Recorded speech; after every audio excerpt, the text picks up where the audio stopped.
ইসরায়েলের সাথে চলমান যুদ্ধে নিহত সামরিক কমান্ডার এবং বিজ্ঞানীদের মধ্যে ৬০ জনকে সর্বোচ্চ সম্মাননায় শেষ বিদায় জানানো হয়েছে।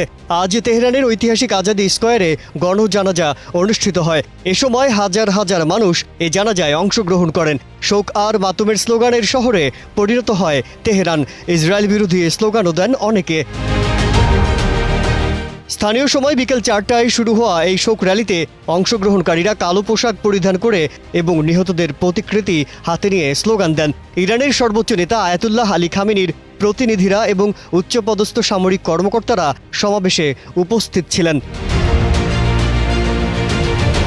সমাবেশে বক্তারা ইসরায়েলের আগ্রাসনের নিন্দা জানান এবং শহীদদের আত্মত্যাগের প্রশংসা করেন। এখন যে কোনো ব্র্যান্ডের পুরাতন এসি বদলে নতুন ওয়ালটন এসিতে উপভোগ করুন 25% ছাড়।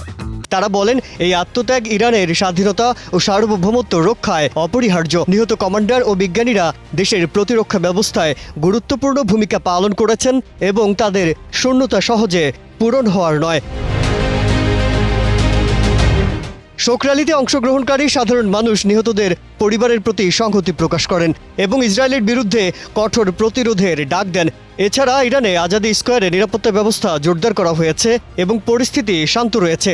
এই ঘটনা তেহরানে ইসরায়েলের সাথে চলমান সংঘাতের তীব্রতা এবং ইরানের জনগণের মধ্যে এর প্রভাব স্পষ্ট করে তুলেছে। মাজহারুল আলম, কালের কণ্ঠ।